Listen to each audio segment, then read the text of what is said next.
बहुत important topic है, थोड़ा उस पर चर्चा करते हैं। जैसे कि आर्टिकल 356 क्या है, क्या मणिपुर में इसको लगाया जाना चाहिए? तो पहले थोड़ी सी बात देख लेते हैं। आर्टिकल 356 इसको हम लोग बोलते हैं राज्यों में राष्ट्रपति शासन, प्रेसिडेंट रूल इन स्टेट्स। इसके लिए जो संविधान में लिखा गया है उसको आपको बुकिश होकर नहीं समझना है, आराम से समझिए इसको। संविधान में लिखा गया है कि राष्ट्रपति को या तो राज्यपाल की रिपोर्ट से या कैसे भी, एक विकल्प राज्यपाल की रिपोर्ट है, दूसरा कैसे भी यानी अखबार की कटिंग से भी या किसी अन्य स्रोत से अगर राज्यपाल रिपोर्ट नहीं दे रहे हैं तो भी राष्ट्रपति को पता चल जा रहा है कि किसी राज्य का शासन संविधान के अनुसार नहीं चल पा रहा है।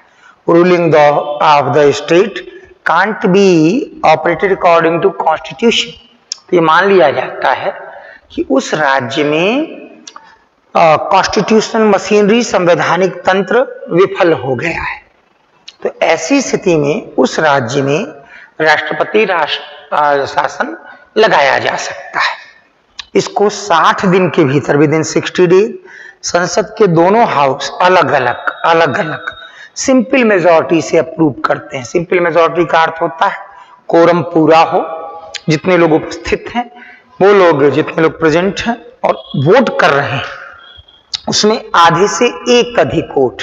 मान लीजिए लोकसभा में 100 सदस्य सिर्फ उपस्थित हुए, कोरम पूरा 55 लोगों से ही हो जाता है, 10% मेंबर्स से ही। तो 51 लोगों ने हाँ बोल दिया तो राष्ट्रपति शासन फिर जिस दिन प्रोक्लेम किया गया था, जिस दिन घोषणा की गई थी, 6 महीने तक उस दिन से लगा रहेगा। अगर संसद चाहे तो 6 महीने के सेगमेंट में अधिकतम 3 साल तक ही इसको लगा सकती है, अधिकतम 3 साल तक। लेकिन ध्यान रखिएगा 1 साल से अधिक लगाने के लिए चुनाव आयोग का सर्टिफिकेट चाहिए होता है कि इस राज्य में हम इलेक्शन नहीं करा सकते हैं। पंजाब में 88 to 92 के बीच रहा, 3 साल से अधिक समय के लिए कॉन्स्टिट्यूशन में अमेंडमेंट करना पड़ गया था क्योंकि उस समय चुनाव कराने की स्थिति ही नहीं थी। तो इसका प्रयोग आज तक जो है आपको अलग अलग संख्या मिलेगी नेट पर जब जाएंगे, 127 बार, 132 बार, कुल मिलाकर इसका प्रयोग जो है 100 से अधिक बार किया जा चुका है। 50 बार इंदिरा गांधी की सरकार में किया गया है। लेकिन क्या मणिपुर में इसका प्रयोग किया जाना चाहिए? आज का सबसे ज्वलंत प्रश्न, ब्लेजिंग क्वेश्चन यही। तो जरा हम लोग देखते हैं, पहली बार इसको जब किया गया था तो पंजाब में प्रयोग किया गया था 1951 में। उसके बाद फिर सबसे लंबे समय तक लगातार पंजाब में रहा, ओवरऑल टोटल सबसे लंबे समय तक वहीं रहा। मणिपुर में 10 बार टोटल ये प्रयोग किया गया है, 10 टाइम्स। उत्तर प्रदेश में 9 बार। उसी तरीके से इसको जम्मू कश्मीर में और पंजाब में 8 बार प्रयोग किया गया, 8 टाइम्स। सिर्फ 2 ही राज्य हैं, छत्तीसगढ़ और तेलंगाना, यहाँ इसको कभी नहीं लगाया गया। अब हम लोग जरा मणिपुर पर चर्चा कर लेते हैं। क्या मणिपुर की स्थिति ऐसी बन गई है? तो देख लेते हैं जरा राज्यपाल की रिपोर्ट। राज्यपाल अनुसुईया उइके जी ने कल कह दिया कि ऐसी स्थिति उन्होंने जीवन में नहीं देखी थी, इतनी हिंसा उन्होंने जीवन में नहीं देखी थी। वहां के मुख्यमंत्री का भी ये बयान खूब वायरल हो रहा है कि सैकड़ों घटनाएं ऐसी रोज हो रही हैं, जिसे एक घटना का वीडियो वायरल हुआ है। वहां के एक मंत्री तक ने ये बात कह दी है। आपको तो अच्छी तरीके से मालूम है कि मणिपुर छोटा राज्य है तो मंत्रियों की अधिकतम संख्या वहां 12 हो सकती है, 12। वहां के एक मंत्री ने कह दिया और एक केंद्रीय मंत्री का घर जो है जब फूंका गया तो उन्होंने भी ये बात कह दी। तो ऐसी स्थिति में जब राज्यपाल, मुख्यमंत्री और मंत्री तक इस बात को स्वीकार कर रहे हैं कि स्थिति अनियंत्रित हो गई है, तो फिर ये कहने की कोई आवश्यकता नहीं है कि राष्ट्रपति शासन लगाया जाए या न लगाया जाए, इस पर भी कोई मतभेद है। एक चीज, दूसरी चीज जरा इसको देखें। डॉक्टर BR अम्बेडकर ने आर्टिकल 356 को डेड लेटर कहा था, डेड लेटर। इसका प्रयोग न्यूनतम हो ये ज्यादा अच्छा है। लेकिन कल्पना करिए मणिपुर की स्थिति को देखिए, वहां 60 सदस्यीय विधानसभा है, 40 मैती बहुल है और 20 पर कुकी और नगा लोग हैं।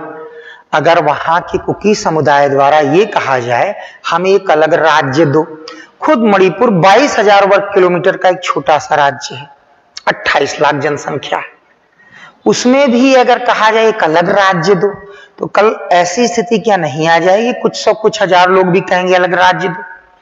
जब इस तरीके की हिंसा हो कि एक समुदाय दूसरे समुदाय पे खुला हमला करे, खबरें यहां तक आ रही हैं कि पुलिस तक ने जो है कुछ नहीं किया है, यद्यपि वहां सीआरपीएफ लगाई गई है, असम राइफल्स लगाई गई है, सेना लगाई गई, लेकिन अगर किसी एक बड़े ग्रुप में 53% लोग वहां मैती हैं से 47% में अगर इतना भय हो जाए तो निश्चित तौर पर विश्वास उत्पन्न करने के लिए राष्ट्रपति शासन यही उचित अवसर होता है लगाने का।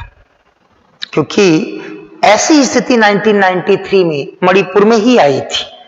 पीवी नरसिम्हा राव भारत के प्रधानमंत्री थे, आर के दोरेंद्र सिंह मणिपुर के सीएम थे। नगा कुकी संघर्ष हुआ था, उस समय का संघर्ष नगा कुकी संघर्ष था, और नगा कुकी संघर्ष के बाद जब स्थिति ऐसे ही बन गई तो उन्होंने 1993 में मणिपुर की सरकार बर्खास्त कर दी थी। मणिपुर में करीब करीब साल भर तक राष्ट्रपति शासन लागू रहा था। कभी कभी ऐसी स्थिति आ जाती है जब सामूहिक नरसंहार जैसी स्थितियां आ जाएं, तब आर्टिकल 356 का प्रयोग करने से हिचकना नहीं चाहिए। इसका प्रयोग करना तब गलत है जब किसी राज्य की सरकार को गिरा के आप अपनी सरकार बनाना चाहते हो, लेकिन जब लाखों लोगों के मन में विश्वास की बहाली करनी हो तो मुझे लगता है कि आर्टिकल 356 का प्रयोग एक उचित अवसर होता है, करना चाहिए। तो मुझे उम्मीद है कि आप लोगों ने इस बात को समझा होगा। देखते रहिए मणिपुर की घटनाएं, और जैसा होगा अगर आवश्यकता पड़ी तो इस विषय में हम लोग आगे और भी चर्चा करेंगे। धन्यवाद।